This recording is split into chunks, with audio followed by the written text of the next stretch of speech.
இந்த வீடியோவில் fried and ப்ரெஜுடைஸோட chapter 16 பார்க்கலாம் வாங்க.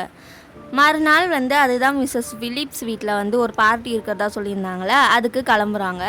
இவங்க வீட்டிலேருந்து லாங்போன்லேருந்து 5 பேரும் மிஸ்டர் காலின்ஸ் இவங்க மட்டும் தான் போகிறாங்க. 5 பொண்ணுங்களும் மிஸ்டர் காலின்ஸ் மட்டும் தான் கிளம்புறாங்க. அவங்க அங்கே போயிட்டு அப்புறம் அவங்க அத்தை சொல்கிறாங்க, இந்த மாதிரி மிஸ்டர் விக்கம்கையும் அழைச்சாச்சு, அவரும் வராரு அப்படின்னு சொன்னதும் இவங்களுக்கு எல்லாருக்கும் சந்தோஷமாக இருக்குது. மிஸ்டர் காலின்ஸ் அந்த அந்த ரூமில் இருந்த அந்த அலங்காரம், அவங்க செஞ்சு வச்சுருந்தது ஃபர்னிச்சர் எல்லாம் பார்த்து பாராட்டுறாரு. அதுக்கப்புறமா ரோசிங்ஸ், அதான் லேடி கேத்ரின் இருக்காங்கள்ல, அவங்களோட வீட்டில் ஒரு அறை மாதிரி இருக்குங்கிற மாதிரி சொல்கிறாரு. முதல்ல மிஸ்ஸஸ் ஃபிலிப்ஸ்க்கு இது ஏதோ கொஞ்சம் அதை நல்ல மாதிரி எடுத்துக்கிறதா என்னன்ற மாதிரி யோசிச்சுட்டு இருந்தாங்க. அதுக்கப்புறமா அவர் ரோசிங்ஸை பற்றி, அப்புறமா அதான் லேடி கேத்ரின் பற்றி அதெல்லாம் சொன்னதுக்கப்புறம் அவங்களுக்கும் கொஞ்சம் பெருமையாக சந்தோஷமாக இருக்குது. அதுக்கப்புறமா ஆஃபீஸர்ஸ் எல்லாம் வராங்க. மிஸ்டர் விக்கம் வந்ததும் எலிசபெத் அவரை பார்த்துட்டு அவளுக்கு அதான் என்ன சொல்கிறது, பொதுவாக ஆஃபீஸர்ஸ்னாலே எப்படி இருப்பாங்க, நல்லா ட்ரெஸ்லாம் நல்லா நீட்டாக பண்ணியிருப்பாங்க, ஒரு இதுவாக இல்லாமல் ரொம்ப கண்ணியமாகவும் ஒரு இதுவாக இருப்பாங்கள்ல. அங்கே வீட்டுக்கு வந்திருந்த அந்த ஆளுங்க மற்ற எல்லாத்த விட ஒரு சிறந்தவர்களாக இருக்காங்க. அவங்களுக்குள்ள மிஸ்டர் விக்கம் இன்னும் கொஞ்சம் சிறந்தவராக இருக்கிறாருன்ற மாதிரி நினைக்கிறாங்க. அவரோட உருவம், முகத்தோற்றம், அவரோட நடை பாவனை எல்லாமே கொஞ்சம் மேம்பட்டதாக இருக்குன்ற மாதிரி யோசிக்கிறாங்க. அங்கிருந்த அதான் பொண்ணுங்க எல்லாரோட பார்வையும் பெற்றவர் மிஸ்டர் விக்கம் தான். மிஸ்டர் விக்கம் யார் பக்கத்தில் போய் உட்கார்ந்து அந்த அதிர்ஷ்டசாலி யாருன்னா எலிசபெத் தான் இருந்தா. அவர் சாதாரணமாக வானிலை பற்றி தான், வெதர் பற்றி தான் பேசுகிறாரு. ஆனால் அது கூட ரொம்ப சுவாரஸ்யமாக இருக்கிற மாதிரி எலிசபெத்து நினைக்கிறா. பெண்கள் எல்லாருமே ஆஃபீஸர்ஸ் பக்கம் திரும்பிட்டாங்க. அவங்கள பற்றி அவங்கக்கிட்ட பேசுகிறதுன்னு மிஸ்டர் காலின்ஸை யாரும் அவ்வளோவா கண்டுக்கல. ஆனால் அவர் பேசுகிறத சலிப்பில்லாமல் கேட்குறதுக்கு மிஸ்ஸஸ் ஃபிலிப்ஸ் இருந்தாங்க. அதனால் அவருக்கு அது ஒரு நல்ல விஷயமா அவருக்கு ஆயிடுச்சு. அதுக்கப்புறமா அங்கே சும்மா ஒரு பார்ட்டி, இந்த கேம்ஸு அந்த மாதிரிலாம் ஏதோ ஒன்று வச்சுருக்காங்க போல். கேம்ஸ்க்கான ஏற்பாடெல்லாம் நடக்குது. மிஸ்டர் காலின்ஸும் விளையாடுறதுக்கு போகிறாரு. மிஸ்ஸஸ் ஃபிலிப் கிட்ட சொல்கிறாரு, எனக்கு விளையாட தெரியும், ஆனால் உங்களோட அசிஸ்டண்ட் இருந்தால் கொஞ்சம் நல்லாயிருக்கும் அப்படின்ட்டு சொல்கிறாரு. அதுக்கப்புறமா மிஸ்டர் விக்கம் விளையாட போல், அவர் விளையாடலை. அதனால் எலிசபெத்தும் லிடியாவும் உட்காந்துருக்க அதே அந்த சோஃபாவில் நடுவில் இவர் உட்கார்றாரு. இவர் முதல்ல நினைக்கிறாரு லிடியா ரொம்ப கட நல்லா எல்லாரும் பேசுகிறது அவள் கூட தான் பேசிகிட்டு இருப்பாருன்ற மாதிரி அவர் யோசிக்கிறாரு. ஆனால் அது இல்லை, அவள் அந்த கேம்லேயே ரொம்ப கான்சன்ட்ரேட்டாக இருந்தா. அது ஏதோ இது லாட்ரி இது மாதிரி கேமு, அதில் அவள் ரொம்ப கவனம் செலுத்திட்டு இருந்தா. அதனால் எலிசபெத் கூட தான் இவருக்கு பேசுகிற எலிசபெத்துக்கும் நல்லா இவர் கூட பேசி நல்லா தான் பேசிகிட்டு இருந்தாங்க. எலிசபெத்துக்கு முக்கியமாக அதான் நேற்று பார்த்த மிஸ்டர் டார்சியும் இவரும் பார்த்துக்கிட்டாங்க, அதை பற்றி ஏதோ தெரிஞ்சுக்கணுன்னு அவன் நினைக்கிறா. ஆனால் அதை நேரடியாக அவளால் கேட்கவும் முடியாது, அதுக்கான தைரியம் அவளுக்கு இல்லை.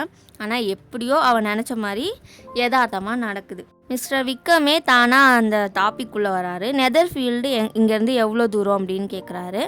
அதுக்கப்புறமா அவள் பதில் சொன்னதுக்கப்புறம் கொஞ்சம் அப்படியே ஒரு தயக்கமாக கேட்குறாரு, மிஸ்டர் டார்சி எவ்வளோ நாள் இங்கே இருக்காரு அப்படின்ட்டு கேட்குறாரு. அதுக்கு எலிசபெத் சொல்கிறா, 1 மாதமாக இருக்காரு அப்படின்ட்டு சொல்கிறா. அதுக்கப்புறம் அவளுக்கு இது அப்படியே விட்டா இந்த டாபிக் போயிடும்னு சொல்லிட்டு அவளே கேட்குறா. அவருக்கு டெர்பிஷையரில் நிறைய சொத்து இருக்குதுன்னு கேள்விப்பட்டேன் அப்படின்ட்டு சொல்கிறா. அதுக்கு அவர் சொல்கிறார், ஆமாம், இதுக்கு பதில் சொல்கிறதுக்கு என்னை விட சரியான ஆளை நீங்கள் பார்க்கவே முடியாது. ஏன்னா நான் ஒரு குடும்பத்தோட நான் குழந்தையாக இருந்ததுலேருந்து ஒரு தொடர்பு இருக்குது எனக்கும் அவங்க குடும்பத்துக்கும் அப்படின்ட்டு சொல்கிறாரு. எலிசபெத்துக்கு ஒரே ஆச்சரியமாக இருக்குது. அதுக்கப்புறமா அவரே சொல்கிறார், நேற்று எங்களை நீங்கள் பார்த்ததுக்கப்புறம் நான் சொல்கிறது உங்களுக்கு கொஞ்சம் ஆச்சரியமாக தான் இருக்கும் மிஸ் பென்னட். அவருக்கு அவர் கூட உங்களுக்கு நல்லா அறிமுகம் இருக்கா அப்படின்ட்டு கேட்குறாரு. அதுக்கு எலிசபெத் சொல்கிறா, நான் விரும்புகிறத விட அதிகமாகவே இருக்குது. நான் அவர் கூட ஒரே வீட்டில் 4 நாள் இருந்தேன்.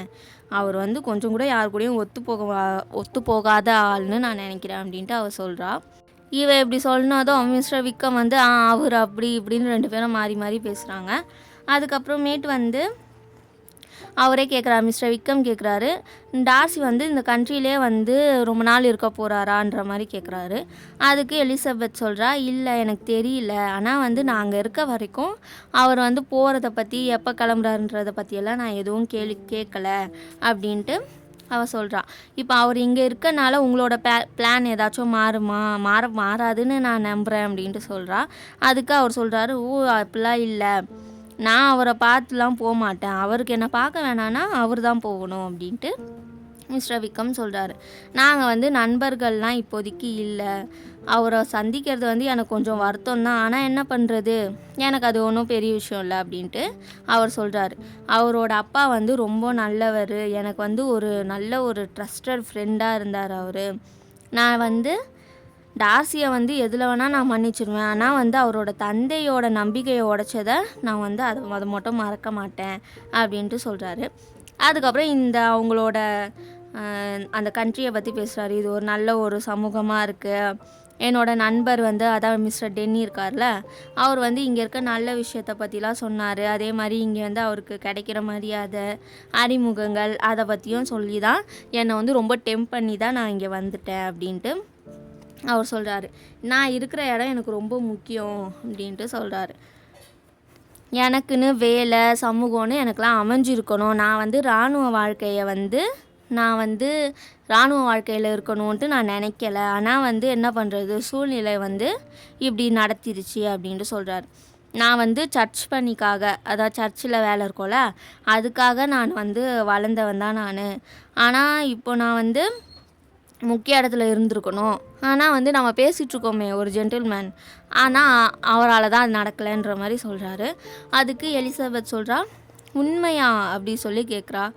ஆமாம், இறந்து போன மிஸ்டர் டார்சியோட அப்பா இருக்கார்ல, அவர் வந்து என்ன தான் வந்து அந்த சர்ச்சில் வந்து அடுத்த ஆளாக நியமனம் செய்கிறதா முடிவெடுத்து வச்சுருந்தாரு, குறிப்பாகவும் சொல்லியிருந்தார்.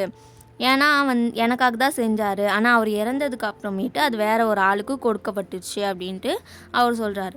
அதுக்கு எலிசபெத் சொல்கிறா, அட கடவுளே, ஆனால் அது எப்படி முடியும், அவர் வந்து உயிலில் எழுதி வச்சுருந்தாருன்னா அது எப்படி மாற்ற முடியும், நீங்கள் ஏன் வந்து லீகல் ஆக்ஷன் எடுக்கலை அப்படின்னு சொல்லி கேட்குறா. அதுக்கு அவர் சொல்கிறாரு, அந்த உயிலில் வந்து சில நிபந்தனைகள்லாம் இருந்தது வந்து எனக்கு சாதகமாக இல்லாத மாதிரி நம்பிக்கை கொடுக்கல. ஒரு கண்ணியமாக இருக்கிற ஒரு ஆள் வந்து என்ன பண்ணுவாங்க, அவர் பண்ண நோக்கத்தையும் அதை வந்து சந்தேகப்பட மாட்டாங்க. ஆனால் மிஸ்டர் டார்சி வந்து அதை சந்தேகப்பட்டு அந்த நிபந்தனைகளை வந்து அதெல்லாம் நோண்டி இது பண்ணிவிட்டு, நான் வந்து அதுக்கான நிபந்தனைகளில் குறிப்பிட்ட மாதிரி நான் இல்லை, வீண் செலவு செய்கிறேன், அப்புறமா முன் யோசனை அதான் யோசித்து ஒரு விஷயம் பண்ணாமல் இருக்கேன்னு சொல்லி இதெல்லாம் செஞ்சு பண்ணிட்டார். ஆனால் இதை விட சுருக்கமாக ஒன்று சொல்லணுன்னா, காரணம் இல்லாமையும் என்னோட உரிமைகளை நான் இழந்துட்டேன் அப்படின்ட்டு அவர் சொல்கிறார். ஆனால் வந்து நான் எந்த தவறும் செய்யலை, எனக்கு வந்து சில டைம் வந்து நான் ரொம்ப உணர்ச்சி வசப்பட்டுருவேன், அதை என்னால் கண்ட்ரோல் பண்ண முடியாது. சில நேரம் அவரை பற்றி நான் நினைக்கிற கருத்துக்களை வந்து மிஸ்டர் டார்சிக்கிட்டே நேரடியாக நான் பேசியிருக்கேன். இதை தவிர வந்து நான் என்ன தப்பு பண்ணேன்னு என்னால் யோசிக்க முடியல, ஆனால் அவர் வந்து என்னை வெறுக்கிறாரு, அதுதான் காரணம்ன்ட்டு அவர் சொல்கிறார். அதுக்கு அவர் சொல்கிறா, இது ரொம்ப அதிர்ச்சியாக இருக்குது, அவரை வந்து நல்லா பப்ளிக் முன்னாடியே அவர் அசிங்கப்படணுன்ற மாதிரி சொல்கிறா. அதுக்கு அவர் சொல்கிறாரு, ஏதோ ஒரு டைம் அது கண்டிப்பாக நடக்கும், ஆனால் அது என்னால் நடக்காது, அவரோட அப்பாவை வந்து என்னோடய நினைவில் இருக்கிற வரைக்கும் என்னால் அவரை அம்பலப்படுத்த முடியாதுன்ட்டு மிஸ்டர் விக்ரம் சொல்கிறார். அவர் மேலே இதெல்லாம் இப்படி சொன்னதுக்கப்புறம் எலிசபெத்துக்கு வந்து இன்னும் கொஞ்சம் மரியாதை அதிகமாகுது, முன்பை விட இப்போ வந்து ரொம்ப ஹேண்ட்ஸமாக தெரிகிறாருன்னு அவன் நினைக்கிறான். ஆனால் அவள் சொல்கிறா, ஏன் இவர் இப்படி பண்ணணும், அதுக்கு என்ன ஒரு காரணம் இருக்க முடியும் அப்படின்ட்டு அவள் கேட்குறா. அதுக்கு மிஸ்டர் விக்ரம் சொல்கிறாரு, முழுக்க என் மேலே வந்து அவருக்கு வெறுப்பு இருந்தது தான், அவரோட அப்பா வந்து என் கூட ரொம்ப நெருக்கமாக இருந்தார், அது வந்து மிஸ்டர் டார்சிக்கு வந்து பொறாமையாக இருந்திருக்கும், ஆனால் இப்படி பழி வாங்குவாருன்னு நான் எதிர்பார்க்கல அப்படின்ட்டு அவர் சொல்கிறாரு. அதுக்கு எலிசபெத் சொல்கிறா, தன் அப்பாவுக்கு வந்து ஒரு பிடிச்ச ஆள் நண்பனாக இருந்திருக்காரு, அவர் போய் இப்படி நடத்தியிருக்காரு அதுவும் இதில் வேறு அவர் வந்து சின்ன வயசுலேருந்தே பழகின ஒரு ஆள், இப்படி எப்படி பண்ண மனசு வந்துச்சு அப்படின்ட்டு எலிசபெத் கேட்குறா. நானும் அவரும் ஒரே இடத்துல தான் பிறந்தோம், ஒரே வீட்டில் தான் வளர்ந்தோம், என்னோட அப்பா வந்து உன்னோட அங்கிள் ஃபிலிப்ஸ் மாதிரி அவரோட துறையில் தான் இருந்தார், ஆனால் அவரோட எல்லாத்தையும் விட்டுட்டு அவங்க அப்பாக்காக விட்டுட்டு வந்து அவருக்கு உதவியாக இருக்கிறதுக்காக இருந்தார், அவரோட வாழ்க்கை, அவரோட டைம் எல்லாத்தையுமே வந்து பெம்பர்லிக்காகவே செலவழித்தார். அவர் இறந்து போன போது என்னை பார்த்துக்கிறதா மிஸ்டர் டார்சி வந்து சத்தியம் பண்ணார் என்னோடய அப்பாவுக்கு அப்படின்ட்டு மிஸ்டர் விக்கம் சொல்கிறாரு. அதுக்கு எலிசபெத் சொல்கிறா, என்ன இது ஆச்சரியமாக இருக்குது, மிஸ்டர் டார்சி வந்து சரியான பெருமை பிடிச்ச ஆளாச்சே, அந்த பெருமைக்காகவாச்சும் உங்ககிட்ட வந்து நேர்மையாக இருந்திருக்கணுமேனு அவருக்கு தோணலையா அப்படின்ட்டு எலிசபெத் கேட்குறா. இப்படி பெருமை பிடிச்சி அவருக்கு அதில் ஏதாச்சும் ஒரு நல்லது நடந்திருக்குமா அப்படிங்கிற மாதிரி அவள் கேட்குறா. அதுக்கு அவர் சொல்கிறாரு, நல்லதெல்லாம் இருக்குது அவருக்கு இந்த பெருமையில் பண்ணுற ஒரு நல்ல விஷயம்னா, பெருமைக்காக எல்லாத்துக்கும் உதவி பண்ணுவார், ரொம்ப ஜெனரஸாக இருப்பார். அவரோட எஸ்டேட்டு கீழே வந்து சில பேர் வாடகைக்கு வீடு அந்த மாதிரிலாம் இருக்கிறவங்களுக்குலாம் நல்லது செய்வார். ஆனால் இதெல்லாம் செய்கிறதுக்கான காரணமே இதுக்கு முன்னாடி அவரோட குடும்பம் அதெல்லாம் நல்லபடியாக பண்ணியிருக்காங்க. அந்த பெருமைக்காகவே அவர் இதெல்லாமே செய்கிறாரு. அது மட்டும் இல்லாமல் இதுக்கப்புறம் பெம்பர்லி வந்து அவரோட இடத்த வந்து இழந்துருவாரோன்றதுக்காகவும் இதெல்லாம் பண்ணுறாரு. அது மட்டும் இல்லாமல் அவருக்கு வந்து நான் ரொம்ப ஒரு நல்ல அண்ணன்ற பெருமை வேறு இருக்குது அப்படின்ட்டு சொல்கிறாரு மிஸ்டர் விக்கம். அதுக்கு அவள் கேட்குறா, மிஸ் டார்சி வந்து எப்படிப்பட்டவங்க, அதான் அவரோட தங்கச்சி எப்படிப்பட்டவங்கன்னு கேட்குறா. அதுக்கு அவர் சொல்கிறாரு, எனக்கு வந்து அங்கே அவங்க வீட்டில் அவங்க குடும்பத்தோட எந்த ஒரு ஆளை பற்றி பேசவும் எனக்கு கொஞ்சம் தவறாக பேச கொஞ்சம் கஷ்டமாக தான் இருக்குது. ஆனால் வந்து அவளும் வந்து அவங்க அண்ணன் மாதிரி தான். சின்னையில் குழந்தையாக இருக்கும்போதெல்லாம் என்னை வந்து ரொம்ப சுற்றி வருவாள், என் மேலே ரொம்ப அன்பாகவும் இருப்பாள். நானும் என் நேரத்தெல்லாம் அவளுக்காக நான் செலவழிச்சிருக்கேன். ஆனால் இப்போ அவள் எனக்கு ஒன்றுமே கிடையாது அப்படின்னு சொல்கிறாரு. அவளுக்கு ஒரு 15-16 வயசு இப்போது இருக்கும். ரொம்ப திறமையானவள், எல்லாம் நல்லா கற்றுக்குறா, படித்து நல்ல எஜுகேஷன் எல்லாமே அவளுக்கு இதுவாக இருக்குது அப்படின்னு சொல்கிறாரு. அப்போ வந்து எலிசபெத் கேட்குறா, ஆனால் இவர் எப்படி மிஸ்டர் பிங்லி கூட அறிமுகமானார்னே தெரியல. மிஸ்டர் பிங்லி வந்து ரொம்ப நல்லவர், நல்லா பழகுவார், இவருக்கும் மிஸ்டர் டார்சிக்கும் எந்த சம்மந்தமும் இல்லை. ஆனால் எப்படி அவங்க 2 பேரும் சேர்ந்தாங்கன்னு தெரியல. உங்களுக்கு வந்து மிஸ்டர் பிங்லியை பார்த்துருக்கீங்களா, தெரியுமா உங்களுக்கு அப்படின்னு சொல்லி கேட்குறா. அதுக்கு மிஸ்டர் விக்கம் சொல்கிறாரு, இல்லை எனக்கு தெரியாது, அவர் யாருன்னு தெரியல அப்படின்னு மிஸ்டர் விக்கம் சொல்கிறாரு. அப்போது எலிசபெத் சொல்கிறா, அவர் வந்து நல்ல ஆள், ஆனால் அவருக்கு வந்து மிஸ்டர் டார்சியை பற்றி தெரியலன்னு நினைக்கிறேன் அப்படின்ட்டு அவர் சொல்கிறா. அதுக்கு அவர் சொல்கிறாரு, இருக்கலாம், ஆனால் மிஸ்டர் டார்சி வந்து அவருக்கு ஏற்றது போல் எங்கே எப்படி இருக்கணுமோ அப்படி இருந்திருக்குவார், அவருக்கு வேணும்னா அவங்கக்கிட்ட நல்லபடி அவர் நடந்துப்பார் அப்படின்ட்டு அவர் சொல்கிறாரு. அப்புறமா பார்ட்டி வந்து அந்த கேம்ஸ்லாம் முடியுது. கேம்ஸ் முடிஞ்சதும் மிஸ்டர் காலின்ஸு எல்லோரும் வந்து ஆஃபீஸர்ஸ் விளையாண்டவங்கெல்லாம் வந்துடுறாங்க. அதுக்கப்புறம் மிஸ்டர் காலின்ஸ் வந்து எலிசபெத்துக்கும் மிஸ்ஸஸ் ஃபிலிப்ஸ்க்கும் நடுவில் நிற்கிறாரு. அவர் வந்து நிறைய கேமில் தோத்துட்டார் போல இருக்குது. மிஸ்ஸஸ் ஃபிலிப்ஸ்க்கு அது கொஞ்சம் கஷ்டமாக இருக்குது, ஏன்னா அவங்க வந்து கொஞ்சம் அவருக்கு வேறு உதவி பண்ணுறதுக்கு இருந்தாங்கள்ல. அதுக்கப்புறம் அவர் சொல்கிறார், இல்லை அதெல்லாம் ஒன்றும் பரவாயில்ல, எனக்கு அதெல்லாம் ஒன்றும் பிரச்சனை இல்லைன்ட்டு அவர் சொல்கிறாரு. மிஸ்டர் விக்கம் வந்து மிஸ்டர் காலின்ஸை வந்து கவனிக்கிறாரு. அதுக்கப்புறம் எலிசபெத் கிட்டே கேட்குறாரு, அவர் யார் என்னன்னு கேட்குறாரு. இவளும் சொல்கிறா, இந்த மாதிரி அவரோட வேலை, லேடி கேத்ரின் அதான் அவங்கள பற்றியெல்லாம் சொல்கிறா.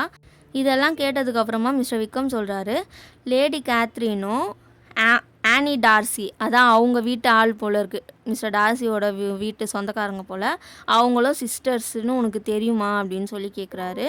அது உண்மையாக சொல்லணுன்னா மிஸ்டர் டார்சிக்கு வந்து அவங்க வந்து அத்தை மாதிரி வரும் அப்படின்ட்டு சொல்கிறாரு. அப்போ எலிசபெத் சொல்கிறா, இல்லை உண்மையாக எனக்கு தெரியாது அப்படின்ட்டு அவள் சொல்கிறா. அதுக்கு இவர் சொல்கிறாரு, அதான் லேடி கேத்ரின் இருக்காங்களே, அவங்களுக்கு ஒரு மகள் இருக்காங்க, அவங்களுக்கு நிறைய சொத்தோட சொந்தக்காரி தான் அவங்களும் மிஸ்டர் டார்சியும் திருமணம் செஞ்சு அவங்களோட 2 எஸ்டேட்டையும் ஒன்றாக்குற மாதிரி ஒரு பிளான் இருக்குங்கிற மாதிரி அவர் சொல்கிறாரு. இதை கேட்டதும் எலிசபெத்துக்கு கொஞ்சம் சிரிப்பு வருது. மிஸ் பிங்லியை பற்றி யோசிக்கிறா. மிஸ் பிங்லி தேவையில்லாமல் மிஸ்டர் டார்சி மிஸ் பிங்லிக்கு வந்து அன்பு காட்டுற மாதிரியும் இல்லை பாராட்டுற மாதிரியும் பண்ணிகிட்ருக்காங்க, அது எல்லாமே வேஸ்ட்டுங்கிற மாதிரி அவன் நினைக்கிறான். எலிசபெத் வந்து நிறைய விஷயம் தெரிஞ்சுக்கிட்டா மிஸ்டர் விக்கம் கிட்டேருந்து. அதுக்கப்புறம் வந்துட்டு அவங்க வந்து வேறு விஷயமும் சாதாரணமாகவும் பேசுகிறாங்க. அதுக்கப்புறம் கேம்ஸ் முடிஞ்சதுக்கப்புறமா சப்பர் அதான் சாப்பிட்றதுக்கு ஒரு இதெல்லாம் இருக்குது. அதுக்கப்புறம் வந்து அவர் வந்து மற்ற லேடிஸ் அதான் அங்கே வேறு பொண்ணுங்க எல்லாருக்கிட்டையும் பேசுகிறாரு. எல்லாரோட கவனத்தையும் அவர் வந்து கவர்றாரு. எல்லாருக்கும் அவர் பேசுகிறது பிடிக்குது, எது பேசினாலும் கரெக்டாக பேசுகிற மாதிரி, எது பண்ணாலும் கரெக்டாக பண்ணுற மாதிரி இருக்குது. எலிசபெத்துக்கு வந்து அவளோட மைண்டு ஃபுல்லாக மிஸ்டர் விக்கம் தான் இருக்கார். அவரை தவிர வேறு எதையும் அவளால் யோசிக்க முடியல. அப்புறமா வீட்டுக்கு போகிறாங்க. கேரேஜில் வீட்டுக்கு போயிட்டு இருக்கும்போது ஆனால் அவளால் அவரை பற்றி எதுவுமே சொல்ல முடியல. ஏன்னா போகிற வழியெல்லாம் லிடியாவும் மிஸ்டர் காலின்ஸும் மாறி மாறி ஏதாச்சும் ஒன்று பேசிகிட்டே வராங்க. அதோட வீட்டுக்கும் போய் சேர்றாங்க. இதோட சாப்டர் முடியுது. அடுத்த சாப்டரில் பார்க்கலாம் ஃப்ரெண்ட்ஸ். பாய்.